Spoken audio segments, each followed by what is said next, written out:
Greetings, everybody, friends and comrades. Very warm morning, evening, night, and whatever time zone we are at. Thank you for tuning in. A very happy and as well as revolutionary Jai Bhim to all participants. We are continuing the series of conversations with Dr. V. Geetha.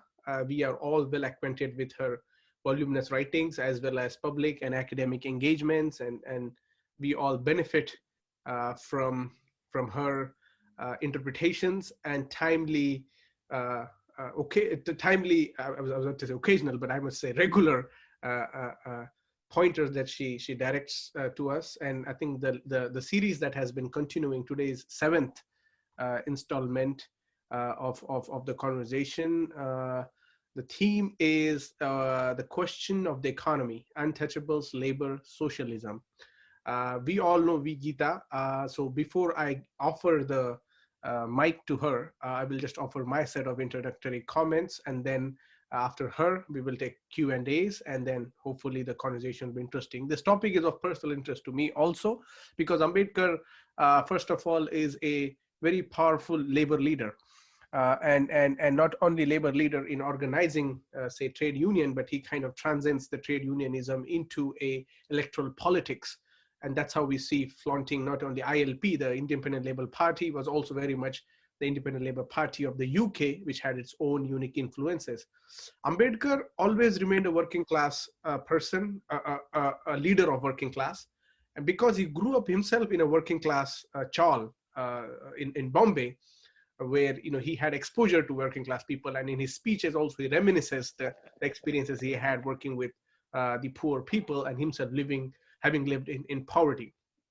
There are interesting conversations that animate around Ambedkar, and we can go into the negligence as well as the denunciation of Ambedkar by certain ill-minded people who have not given him due credit. But when Ambedkar comes to one of his effective policies, fighting for the poor or the peasants is through legislative means. And one of the fights he does is fighting against the Khoti system, which is basically a system that ties the landless Dalit laborers to the landlords in perpetuity. And Ambedkar is the first guy who not only leads a mass movement against it, but also makes sure that this legislation where Khoti is ended is done in Bombay Provincial Assembly. After that, in 1943, of course, we see Ambedkar getting as a labor member, and this is where Ambedkar's genius kind of shines through, where he is introducing amazing legislations. But one of the many, he is interested in granting the workers equal rights. Specifically, he introduces the minimum wages bill in 11th April 1946, and then also he has an act for maternity for the workers. Then he establishes 5 labor welfare funds during his tenure, and I think that's quite incredible when we look at the names. One is Coal Mines Welfare Fund. Then there were various mines. One is Mica Mines Labor Fund, and then iron and manganese, because the energy sector, which was where he himself was probably the first minister to actually go and witness the condition of working class, especially the people who are working in the mines, and that's how we see. Ambedkar also proposes a bill of holidays for industrial workers who are employed in the factories. Holiday was not really existing at that time. And then we of course see Ambedkar is also giving a proper time work, the working hours, which is how many weeks and how many hours of the week should laborers work, and how many hours they should put during their daily tenure. In addition to this, Ambedkar is a huge proponent of right to strike, and he actually is ensuring that because this was actually contested, and there has been a lot of conversations to take out that, because they cannot be strike. And then of course he proposes that the kind of 3 ways of having a council where you can have the landlord, the owner of the factory, the workers, and the state representative, 3 meeting at the same point to resolve the issue when it comes to workers' wages and workers' rights. Now, fascinating thing about Ambedkar, and it comes to the labor organizing, is Ambedkar is in 1943. He's invited on 8th September, between I think 8th or 9th September 1943, at the All India Trade Union Study Group, when he is a labor member. And when he shows up, he has some striking interventions that he offers. And one of the things is, for Ambedkar, the idea of economic and social equality is paramount. He is not willing to compromise that at any point. And that's why his trajectory of life that you see, where he's eventually fighting for political rights, but that political rights are primarily conditioned with the economic and social equalities that we have. I will just quote some of his quotations, and then I will hand over to Dr. V. Geetha. One of the quotes is, he says, and I quote him, "More often than not, the free independent nation state, which emerges from a successful nationalism, and which reared on the sacrifices, which is the labor class sacrifices," he says, "turns out to be the enemy of the working class under the hegemony of their masters." Now, we know hegemony is not only the hegemony of capital, but also, if you look through Gramscian definition, is the hegemony of culture. It's hegemony of various sorts, and that kind of colonizes one's mind.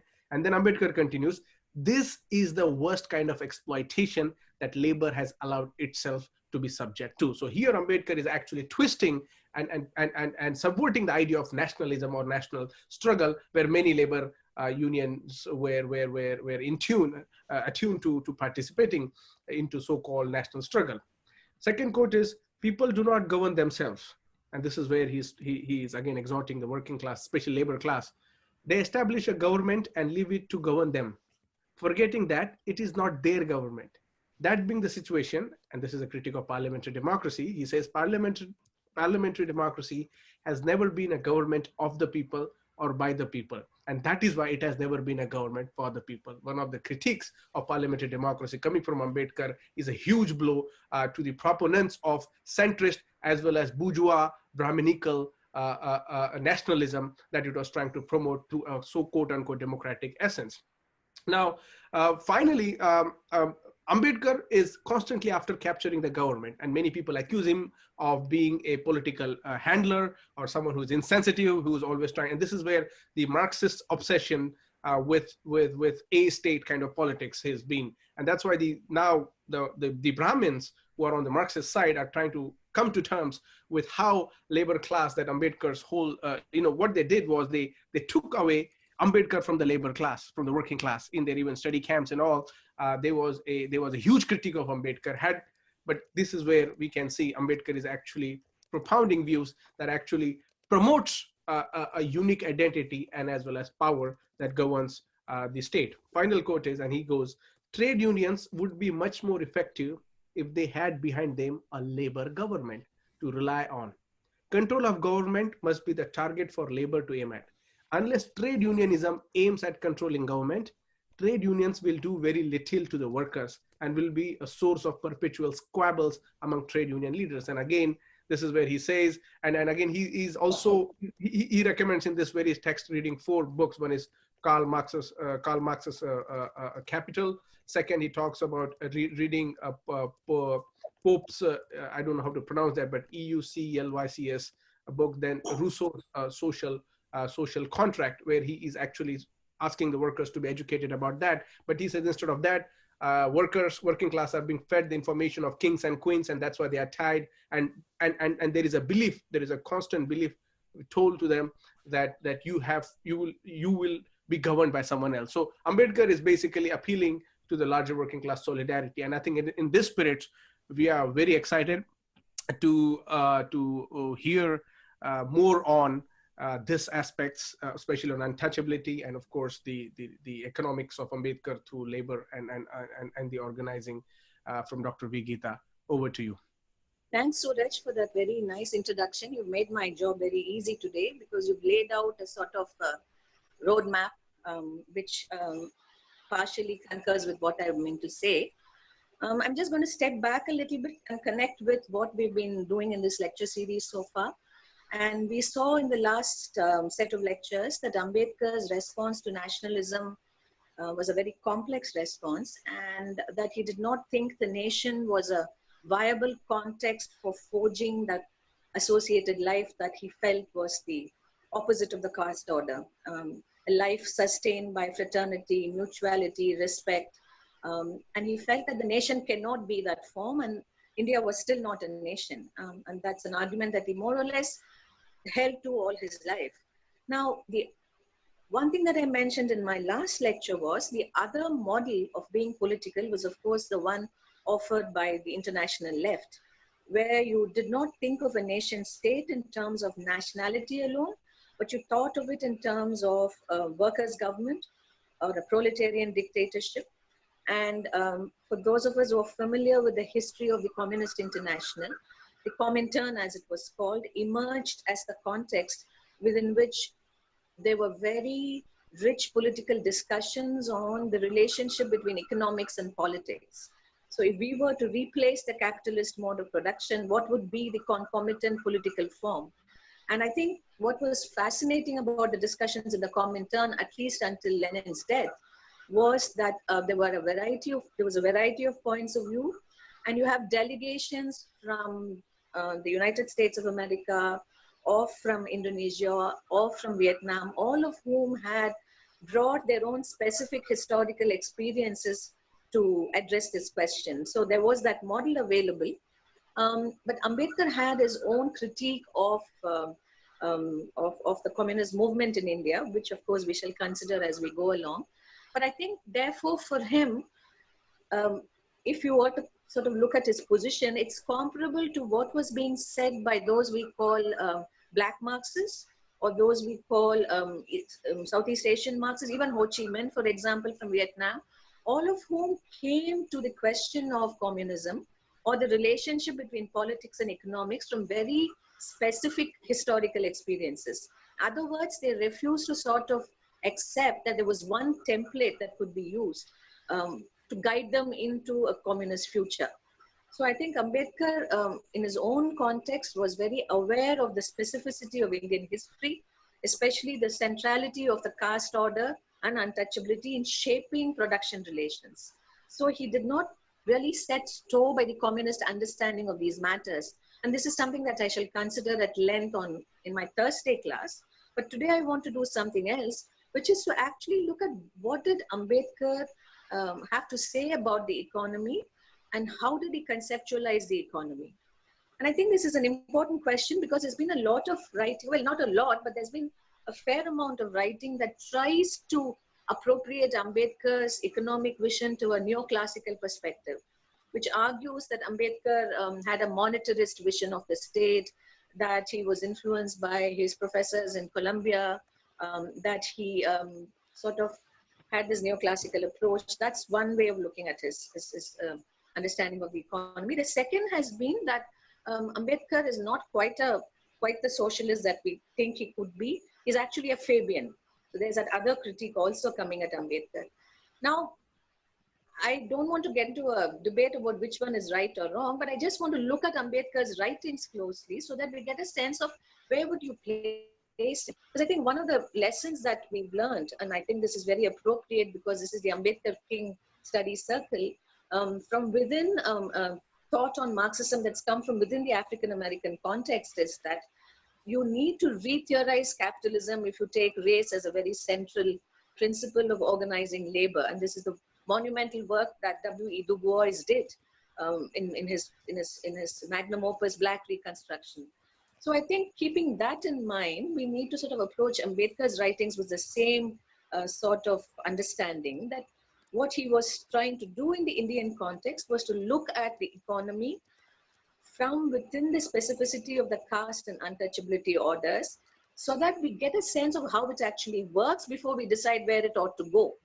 So I think this is Ambedkar's very important contribution, and I don't want to assimilate it to neoliberalism or Fabian socialism, but to propose that he was trying to think the unthought. This hadn't been thought through in the Indian context, and he was trying to think the unthought. And I think he had behind him the entire anti-caste tradition, so to speak, because from Fule's time onwards, there's been a very profound thinking about the economy. Fule himself, of course, had a very sound and strong sense of what had happened to the peasant economy under colonial rule. And then if you look at early trade union, well, not trade union so much, workers' organizations in Bombay City, you find that it was again Narayan Lokande, who was a member of the Satyashodak Samaj, who set up one of the first workers' organizations. So what today historians would call factory reformism. And he held a monster meeting, as it's called, where over 5,000 workers put their thumbprints on a petition that was submitted to the Commission of Labor. So there's been a strong tradition of organizing by the anti-caste movement, at least in Maharashtra. And we also know that people from within the broader Phule Ambedkarite movement were the ones who set up what is known as the Pratik Sarkar, or the alternative government in 1942, which was a peasants and workers government, which lasted for, I think, 3 weeks or a little more than that. So I think there's a tradition where caste and class have been sort of addressed together in at least in Maharashtra. It's a long tradition. And Ambedkar certainly is part of that. But as with everything else that Ambedkar inherited, he also undertakes a giant leap into the unknown. And that's something we need to keep in mind. So before we look at Ambedkar's work in the terrain of labor organizing, and as labor member in the Viceroy's cabinet, I would like to sort of go through Ambedkar's understanding of the economy itself. And here I think one of the earliest texts is, of course, his doctoral work, his MA work, as well as what we would call his PhD work. And I think what's interesting about those pieces of writing are how Ambedkar comes to frame even our knowledge of labor. So for example, if you take an essay like Ancient Indian Commerce, he starts by saying, how are we supposed to know what laboring lives were like? Because our ancient texts tell us nothing. They don't have anything to say about ordinary working class lives. The only texts that even tell you something about what workers were doing or how production happens are the Buddhist texts. In the Buddhist texts alone, you have access to ordinary workaday life. So he's also very conscious that the laboring class has been written out of history. They're not there. And in his writings as a student on the economy, you see him take a very strong stand against the political economy of colonialism. And he sort of rehearses arguments that others have already put in place. Dadabhai Nauroji's argument about the drain of wealth from India, Ranade and Gokhale's arguments about what has happened to the Indian economy under colonialism. So he stays with all those arguments, he affirms them.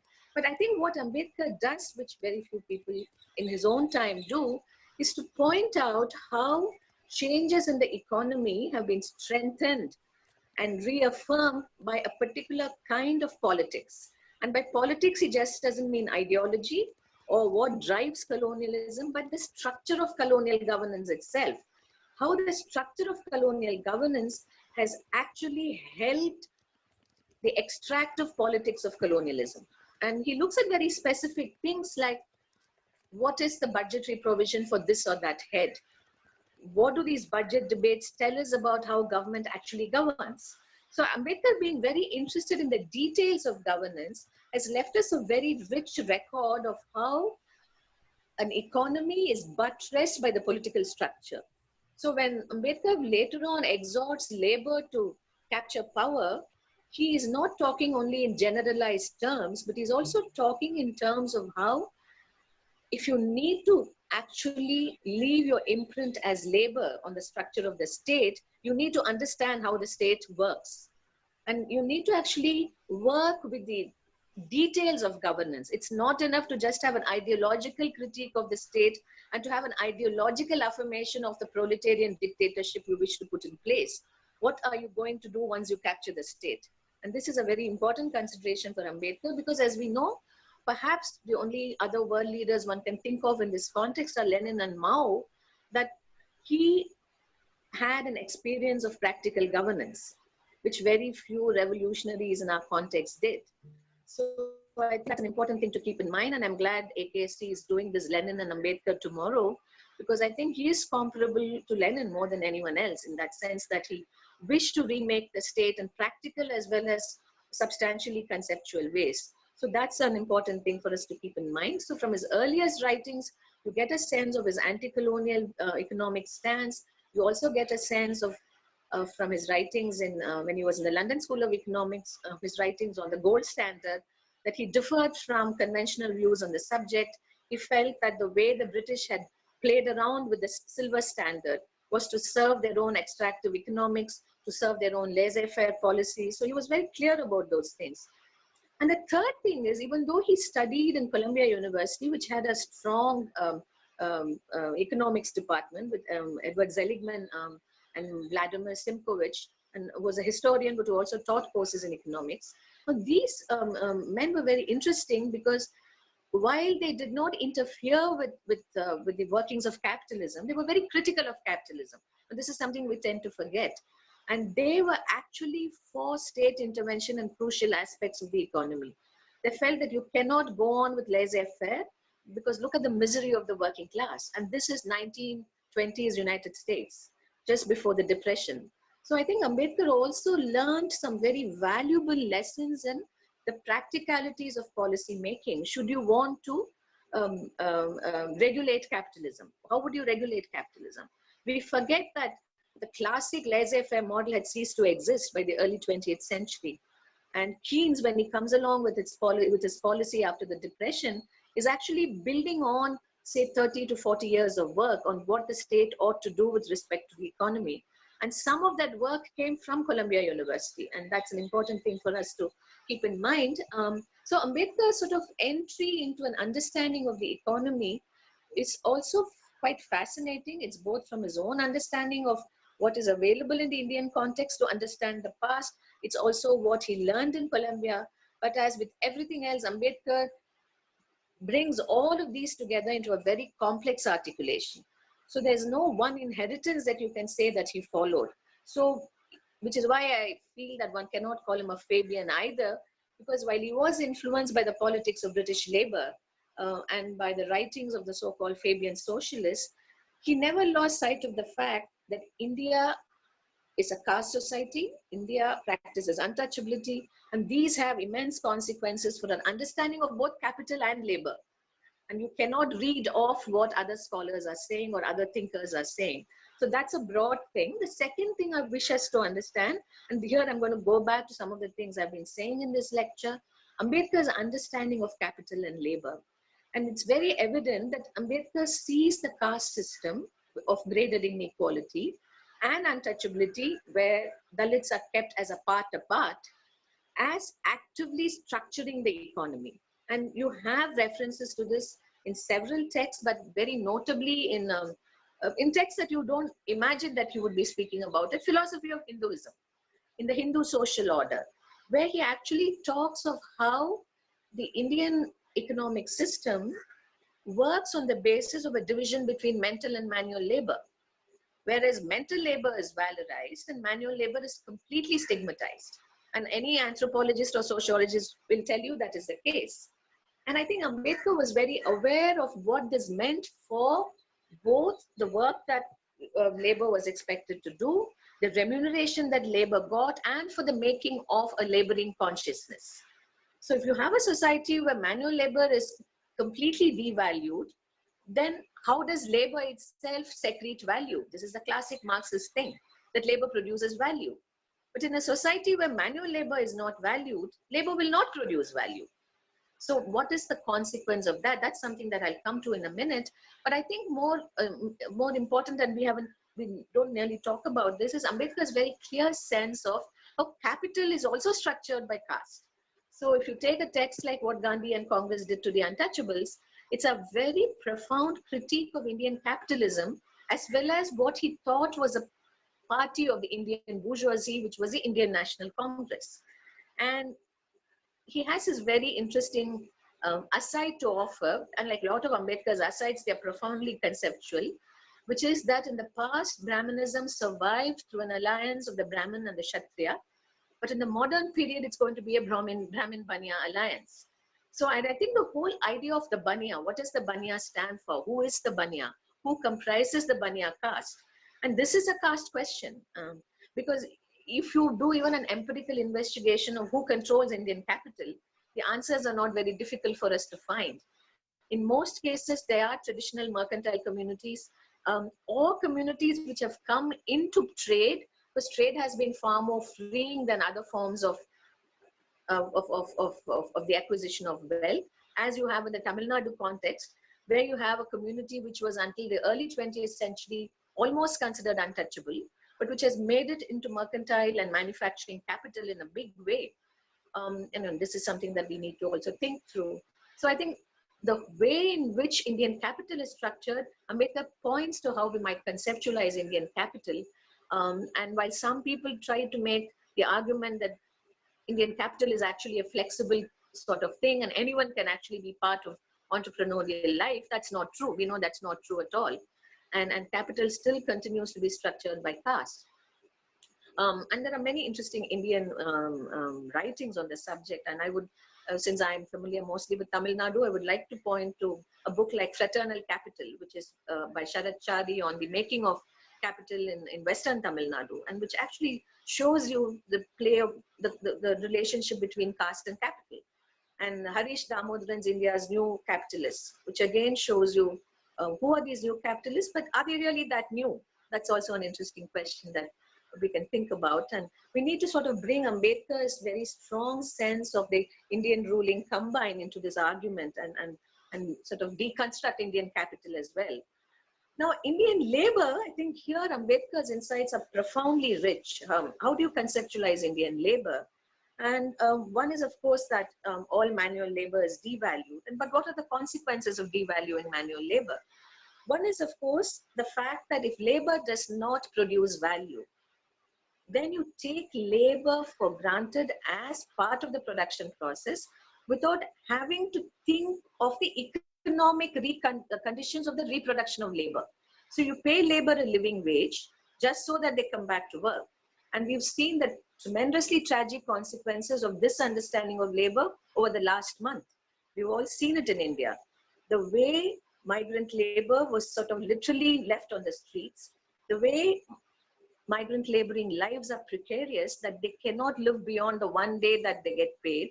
So you see how the constant depression of wages in India is also because we do not think labor produces value. We do not think these workers create the world that we live in.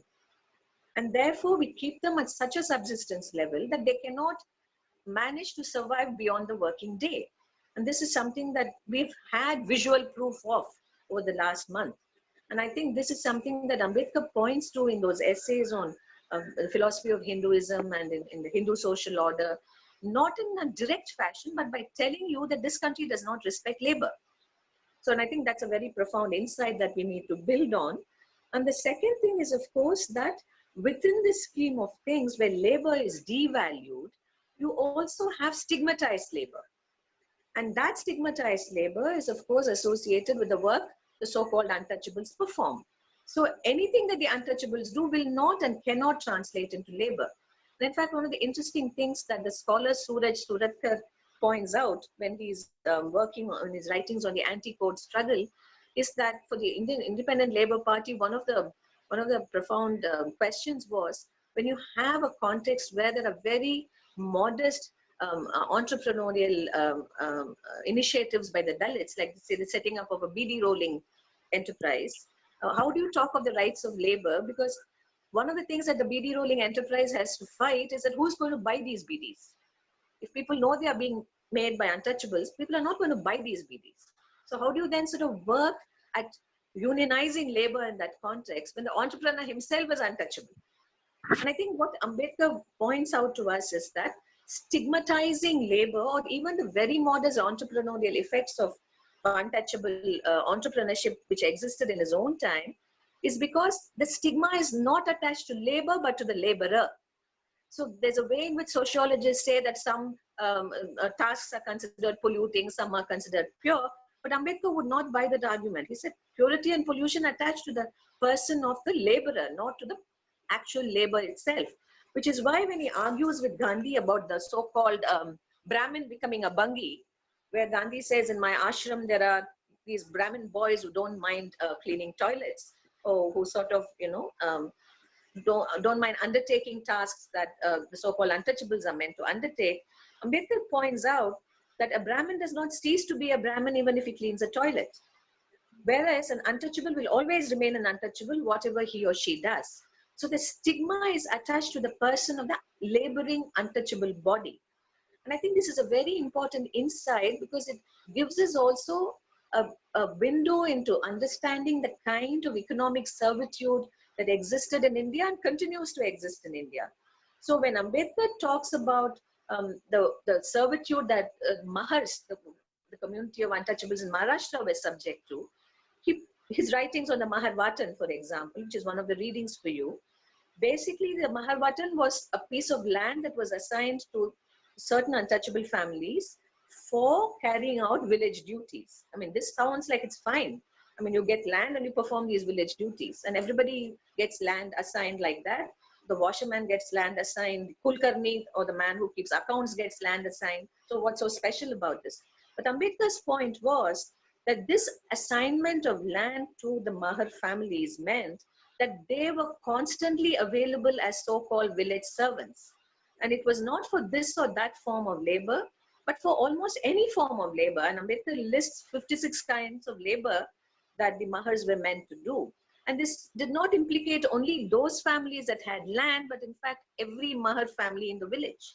So they were actually performing what in Indian labor economics is called begar or vetti, which is not labor that is bound in any sense by economic considerations, for which you don't get paid anything. It's basically free labor that you were meant to perform for the village, which is a system the British take on, and then Ambedkar argues with the British why that is wrong. I leave you to read that essay to understand Ambedkar's very complex argument on agrarian servitude. But the point is that these forms of unfree labor, which you find in rural peasant economy, were actually the forms that the Indian radical left movements addressed with great and partial success. I say great success because you did have the Telangana armed struggle and the Tebaga struggle last for quite some time.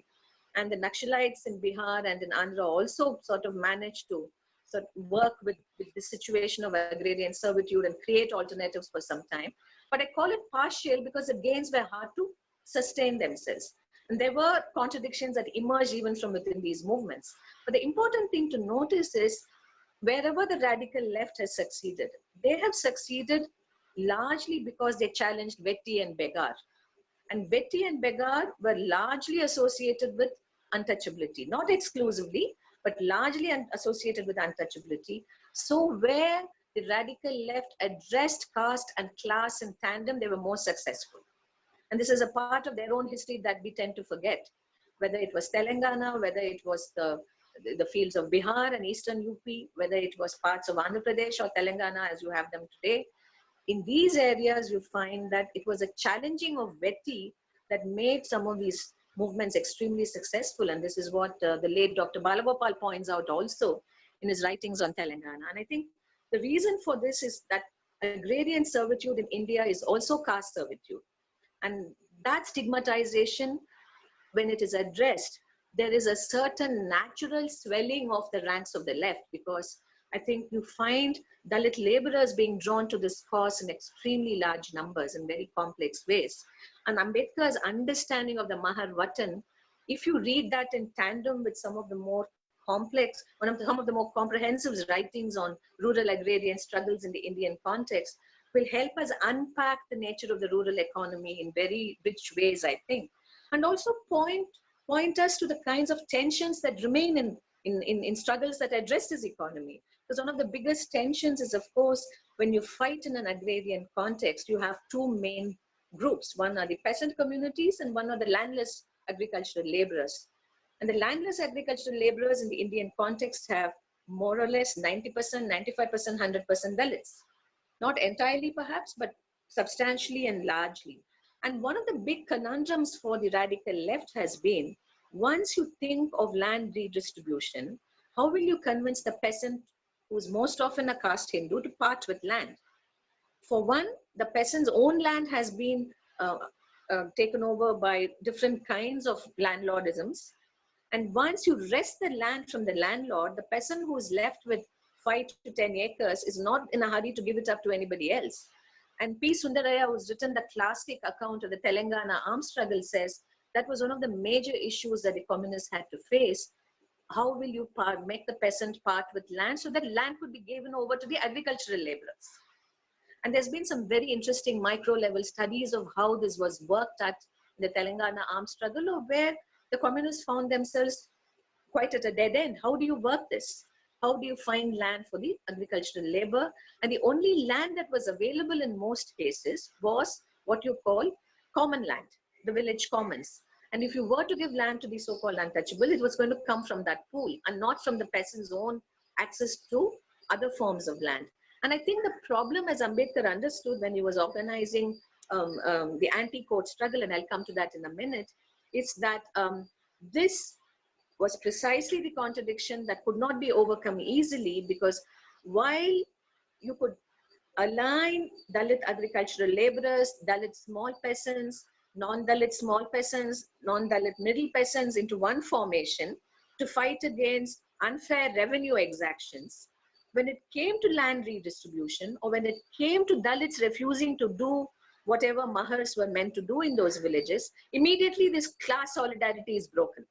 Because whoever stands with the Dalit against revenue exactions will not countenance Dalits saying, I will not perform this forced labor that you want me to do. And I think this is a very important contradiction which has been difficult to overcome in the Indian context. And for Ambedkar, this could only be overcome by a large and enduring fight against caste. Because what makes it difficult for the peasant, apart from the fact that he doesn't have enough land himself, to take the claims of untouchable labor, that it will not perform servile labor. Why does the caste Hindu peasant expect the Dalit to perform servile labor, even if he stands with them together in another context? So here caste plays an important role, and Ambedkar would want us to address that very seriously, and which is what he also charges the Indian left with not doing, that you don't take this contradiction seriously. So that's something that we need to keep in mind when we think of Ambedkar's understanding of the role of stigma in constituting the labor force. The third thing I want to address in this context is alienation, a very central Marxist category. And this, of course, Ambedkar, again, tantalizingly does, and I say tantalizing because he doesn't spend much time on it, but we ought to connect it with his other writings in an Annihilation of Caste, when he talks about what do you do when you're stuck with a form of labor you don't wish to perform, because that is not your inclination, that is not what you wish to do, but you're born to it. You know, and Balagopal also used to say that in the Indian context, caste is a production relationship. The tools of production that you have are ones that are given to you. You know, it may not be that your family has performed it for centuries, but your family is certainly only given certain tools, and it is not going to be given certain other tools. So to access those other tools, you need to struggle, either through reservation, either through mass struggle. But the fact is, caste is a production relationship in the Indian context. And where does that leave the laborer? And Ambedkar says it produces a very specific form of alienation, because it is not the alienation that comes only from the labor process, where because of the extraction of surplus value, capital is formed and reformed, and the laborer is continuously alienated from the production process. It's not only that form of alienation that you have, but you have the alienation of being stuck with labor that you don't wish to perform. That does not produce value, and that reproduces stigma. So this sort of alienation we haven't thought through, and again, for many of us, the most visual proof of that is sanitary labor. And again, we've seen proof of that the last month in India, where all of us are rushing to buy masks and things, and you have sanitary laborers with barely any protection being taken to perform the worst forms of labor in this time of Corona, with very little support, with very little protection. And all of us who've been trying to sort of talk about this find ourselves in the minority. So I think the whole question of alienation is such an embodied form of alienation also. The sanitary laborer who's forced to go into a cesspool, the sanitary laborer who's denied any sort of protection, or other kinds of stigmatized labor, like those who work in leather industries, who again have no protection. So I think this whole sense of being born to certain forms of labor, and the way it actively alienates you, so that your own body is something that bears the burden of that labor. And I think this is again a matter of great disquiet, which we haven't thought through enough in the Indian context. And this could actually be mapped on to how we even understand the labor process in different segments of the Indian economy. And Ambedkar has many, many things to teach us in this context about alienation itself. The next thing that I think is important, and which we get a lot from his writings, is if this is the sort of labor force that is there in India, where does that leave the labor force? So when Suraj was introducing today's topic, he spoke of Ambedkar's speech at a labor camp and how Ambedkar exhorts the working class to be familiar with four texts. Now it's very interesting. Why is Ambedkar interested in the laboring class also being an intellectual class? Why does he want labor to read? Why does he want labor to think? This is an important question. And I think he provides part of the answer himself. He says that your consciousness is otherwise going to be formed by stories of kings and queens and by gods and demons. In other words, you will be left with this caste and religious consciousness through which you have to make sense of your condition. It is not that the laboring class cannot make sense of its condition with these means. Of course it can, which is why many laborers gravitated towards bhakti, towards Kabir, and so on. But the fact is that adequate? Is that critical? Is that enough? And for Ambedkar, that certainly wasn't enough. And the laboring consciousness is never made aware of its own powers, of its own centrality in the economy, what Ambedkar brilliantly calls the imperative force of the economy in our social lives. Mark the words that he uses, the imperative force of the economy. And this imperative force is actually the force that is embodied in the bodies and work of the laborers. The economy is forceful because workers work. But laboring classes have not come to an awareness of the imperative force that they constitute because their consciousness is constantly reworked by what we call Brahmanism. And I described this Brahmanism in my previous to last lecture. And we all know what this is. We've all experienced it in different ways. But I think for Ambedkar, when he equates Brahmanism to capitalism, this is what he means, that it shapes laboring consciousness. And because it shapes laboring consciousness in a certain way, the laborer does not think of what is due to him or her, that he or she is equally capable of commanding political power, of actually being part of the state or being the state. So this is something that laborers have to aspire to, and they can only aspire to that condition if they remake their consciousness through reflective thought and reading. I don't think anyone, perhaps except Marx and Gramsci, have insisted so much on the laborer as intellectual. This is very important for us to keep in mind because Gramsci, we know, did this in very fundamental ways. And there's a very nice volume of essays edited by Cosimo Zine on Gramsci and Ambedkar, which I would urge all of us to read. And basically, the whole exhortation to the working class to remake itself through thought, through consciousness, and not leave that consciousness making only to a vanguardist political party. This is important. Ambedkar, I will talk about this in next week on Thursday's lecture at length. Why was Ambedkar so uncomfortable with the vanguardist notion of political organizing? We'll talk about that in Thursday. But basically, he felt that every worker had in herself or himself the potential to be a laborer. And if you actually look at some of the things that the ILP did, the Independent Labour Party did in terms of understanding labor, which you actually see not so much in the literature that the Labour Party produced, but in the very first convention of the All India Scheduled Caste Federation. And for me, one of the most fascinating parts of that conference is the report put out by the women's section. If you go back and read the section on what the women had to say, you will see how they proudly declare themselves to be laborers and how they spend a lot of time thinking through their position as laborers. And there's a very rich reflective thing going on there where they talk of what is due to them as laborers by way of leisure, by way of protection, and by way of fighting sexual harassment. They actually say, we don't want male supervisors, we want female supervisors because we face certain problems which cannot be addressed openly. And what is that? That's obviously sexual harassment.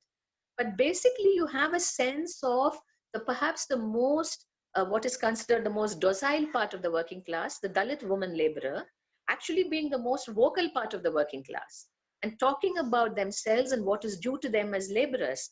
So clearly the work that the ILP did when it was organizing, we know what it did in the Bombay Assembly. When Suraj talked of Ambedkar's defense of the right to strike, which is something that Ambedkar does in the Bombay Provincial Assembly. We also have a record of the anti-court struggle, the struggle against a very extractive form of revenue extraction, which was carried out by largely Brahmin landlords at the behest of the colonial state.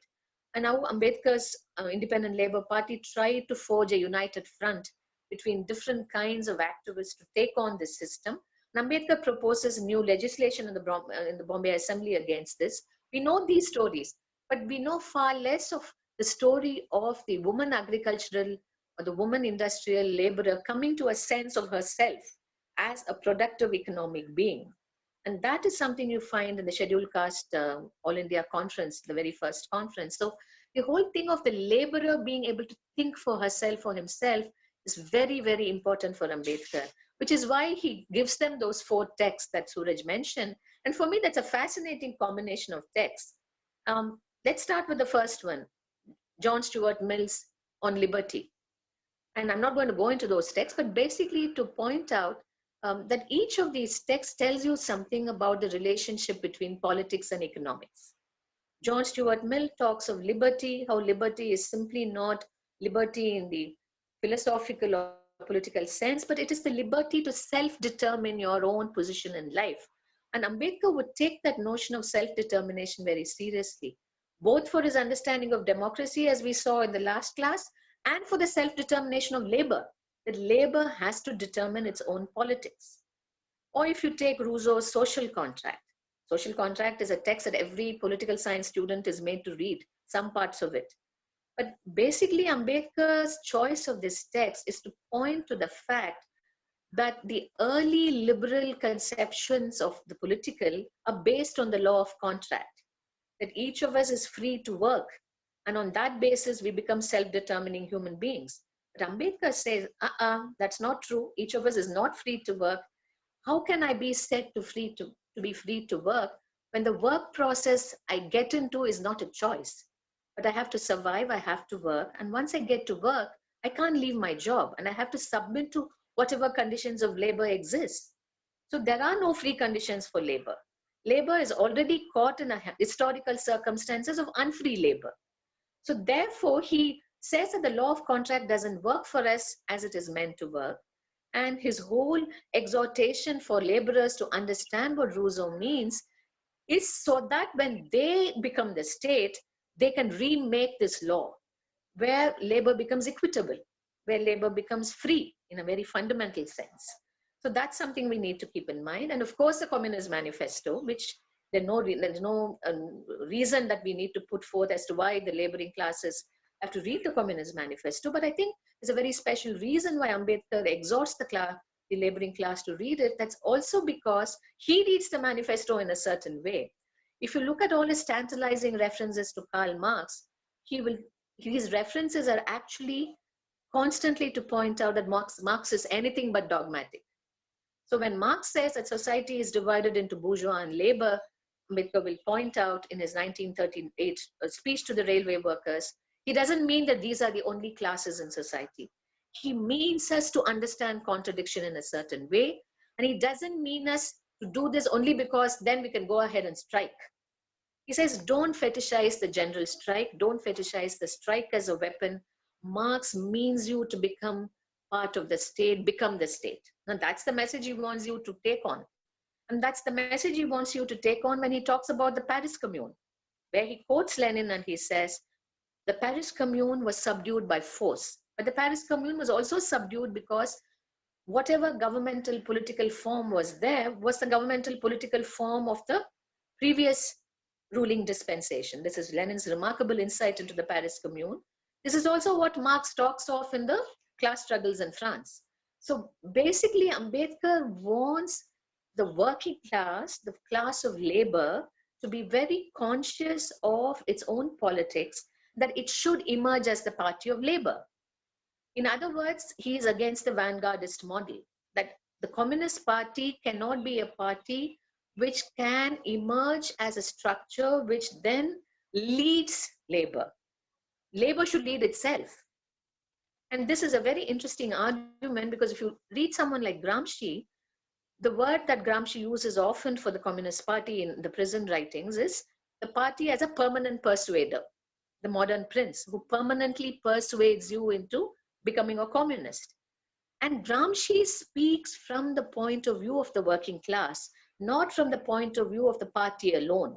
The party is the party of the working class, but the working class cannot be reduced to the party. And this is something we need to understand. It's a very complex thing, but we need to understand it. The party may speak for the working class, but the party is not the working class. And Gramsci, being very aware of that, he wants the Communist Party to be a party of the working class in every sense of the word, in its leading functions, in its cultural functions, in its political functions.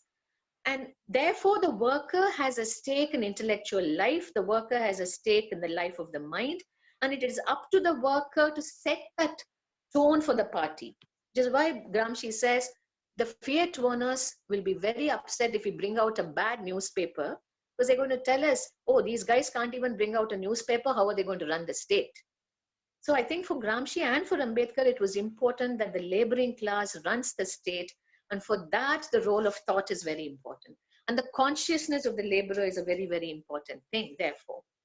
And everything that Ambedkar sought to do with the role that he was offered by history, the role as labor member, for example, and Suraj went through the different kinds of labor things that he did. And he had to work very hard to get these legislations in place. He spoke of the minimum labor bill that he wished to pass. And you have a secret memo that is addressed to the Viceroy saying Ambedkar is in a hurry, watch out. He wants minimum labor, not just for factory workers, but for agricultural labor. See, that's a very important thing. We tend to forget that. Ambedkar's original bill fixed a minimum wage for the agricultural laborers. And the British, of course, retreated from what they desire to do in this context by saying, how do we even administer this? Because we don't have the administrative machinery to pay the agricultural laborer his or her minimum wages. A problem we are left with today. Today, the Labor Department does not even know how many migrant laborers exist. It's asked for an enumeration of laborers in 3 days' time. And how are we going to do that? So basically, this whole thing of valuing labor where it is most profoundly disvalued or rendered invisible, that's something Ambedkar tried to legislate against, and that's a very important aspect of his thought. He tried to legislate social insurance at a time when it was not even an idea in most people's heads. And the ESI that you have today owes a great deal to the medical facilities which he insisted ought to be part of social insurance for all workers. And the British reluctantly said, at least let's do that for factory labor if we can. But Ambedkar wanted it for agricultural labor as well. Or laborers, as Suraj pointed out, working in the coal mines, the mica mines, and then so many other, again, stigmatized industries. We don't see those as stigmatized, but who works there? Let's sort of think about those things again. Now, the last thing I wish to say here, and of course, we'll pick this up again in my next class, is that Ambedkar's understanding of the centrality of the labor question and for labor to become the state, partially it is encapsulated in that very fascinating text, States and Minorities. States and Minorities is not simply a constitutional document. It has something which very few constitutions have. It has an explanatory section where Ambedkar brings to the fore his own understanding of labor and capital and why the state must therefore play a very important role. The laborer state must exist in a certain way for the economy to be transformed. Now, it's easy for us to say it's Fabian, but in Indian context, the word Fabian doesn't mean anything. In the context of Western democracies, it perhaps means some things, but even there, it cannot encapsulate everything that the Western states were charged to do between the two world wars and after World War II. It doesn't explain that either. So I think what Ambedkar charged the future Indian state with is something that we haven't named yet. He charged it with a great many functions and duties, and he had very specific protocols by which he felt this could be done. Let's not forget Ambedkar's great sorrow was that he was made a minister of law and not made minister of finance and industry. That's the role he wanted for himself. So when he resigned from Nehru's cabinet, one of the reasons was he performed any historical role that was assigned to him, but that doesn't mean that's the role that he necessarily wanted for himself.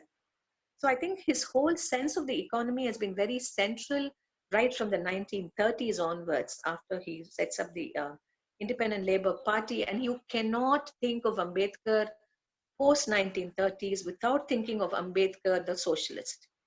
And what that socialism was, why did he find it difficult to accept the Indian form of communist organizing or communist politics, is something I will address on Thursday. But I want us to sort of just stay with these few thoughts that Ambedkar, like any brilliantly intelligent and deeply committed um, person who lived in the early 20th century, was drawn to socialism. Very few people could escape that being drawn to socialism as doctrine. But Ambedkar had issues with communism as a political form of mobilizing and as a state doctrine. He had issues with communism.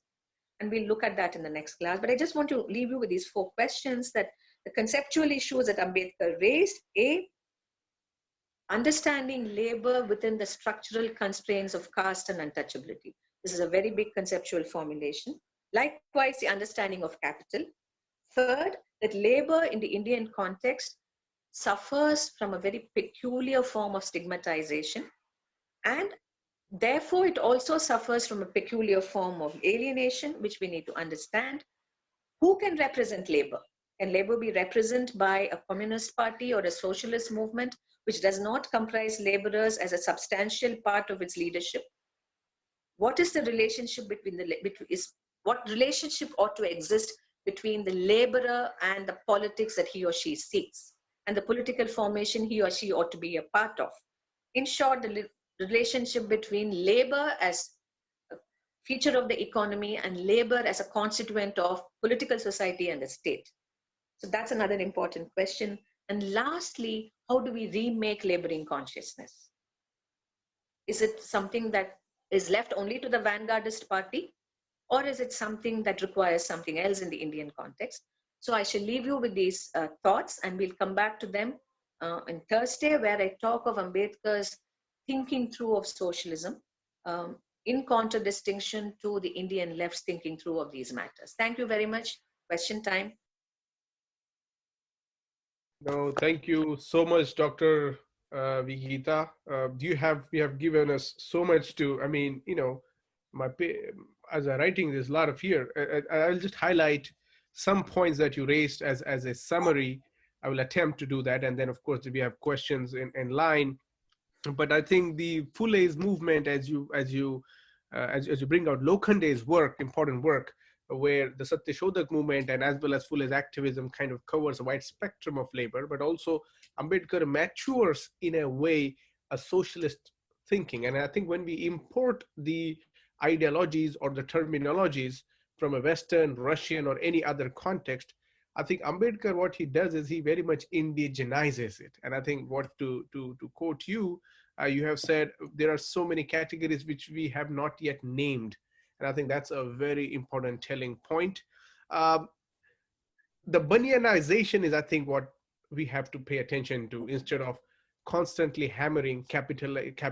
And the reason I say that is capitalism or Punjivad or whatever you call in Tamil or any other language has a very particular status when it comes to a society that is culturally very much hierarchical, not necessarily only with the labor, but the idea of religion. And I think the spiritual aspect kind of kicks in, and that's why we need to pay attention to this aspect. And therefore, this kind of sort of distance from identifying the caste-rooted oppression that is capital-centered is not yet kind of put forward. And I think one of the points you talk about, which is fabulous, is about the mental and manual labor that, of course, Ambedkar's deep dive into it.